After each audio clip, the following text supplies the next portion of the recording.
आसिया के सारे काले करतूतों का जब सबको पता चल जाता है तो आसिया जो होती है वो तो अब छुपने के लिए कोई ऐसी जगह तलाश करती है जहां वो सारी सज़ाओं से बचकर छुप सके। लेकिन कानून की नज़रों से वो कैसे बच सकती है? आसिया ने जो कुछ किया है पहले वो तो अलग है, लेकिन अब जो अदील ने किया है अरमान पर हमला करवा कर गुंडों का, वो दोनों मियाँ बीवी ही क्रिमिनल साबित हो चुके हैं। अब बतूल जो होती है वो तो सोचती है कि वो किन के पास पैदा हो गई है।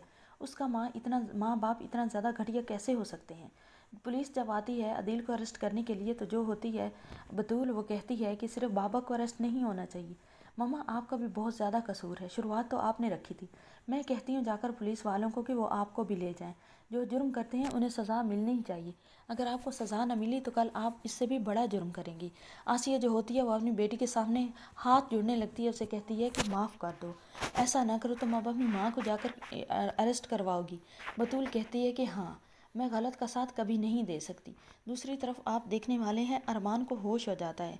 अरमान को जब होश आता है तो वो तो राहा का नाम ही लेता है। अरमान की माँ उसके पास होती है, वो कहती है कि यहाँ पर राहा नहीं है, लेकिन कबीर जो है वो राहा को लेकर वहाँ पर आ जाता है।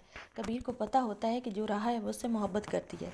जैसे कबीर राहा के पास जाता है, उसे बताता है अरमान की हालत ख़राब है, तो वो कहती है कि मुझे अरमान के पास जाना है। वो उसे अरमान के पास लेकर जाता है और उसे कहता है, दोनों से बात करता है कि बेटा और बेटी, मुझे पता चल गया है कि तुम एक दूसरे के बगैर नहीं रह सकते, और मैं चाहता हूँ कि मैं अपनी ज़िंदगी में तुम दोनों की शादी करवा दूँ। राहा अगर इसी तरह अपने मामू के घर रही, मैं राहा की ज़िम्मेदारी नहीं ले सकता।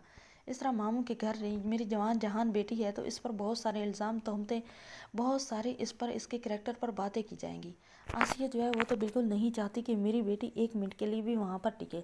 अरमान जो होता है वो तो खुश हो जाता है, किसी ने उसके दिल की बात की है।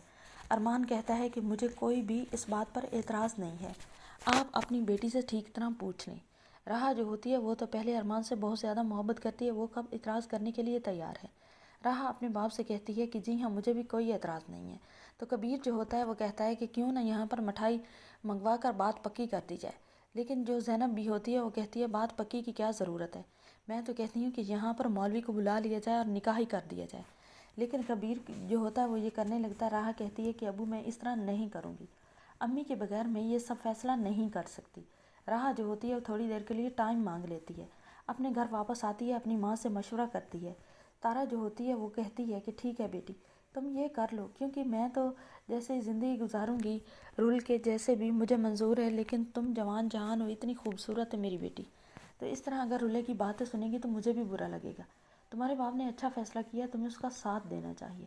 राह जो होती है वो माँ की रज़ा लेकर बहुत ज़्यादा खुश हो जाती है, लेकिन राह का दिल बिल्कुल नहीं मानता कि जिस तकरीब में उसकी माँ शामिल न हो, वो उस तकरीब का हिस्सा कैसे बने, और वो भी लीड रोल। तो राह अपनी माँ से कहती है कि क्या आप मेरे निकाह में शामिल हो सकती हैं। राह की माँ कहती है कि क्यों नहीं। आने वाली एपिसोड बहुत ज़्यादा इंटरेस्टिंग होने वाली है। चैनल पर नहीं तो वीडियो को लाइक शेयर, चैनल को सब्सक्राइब कर लें।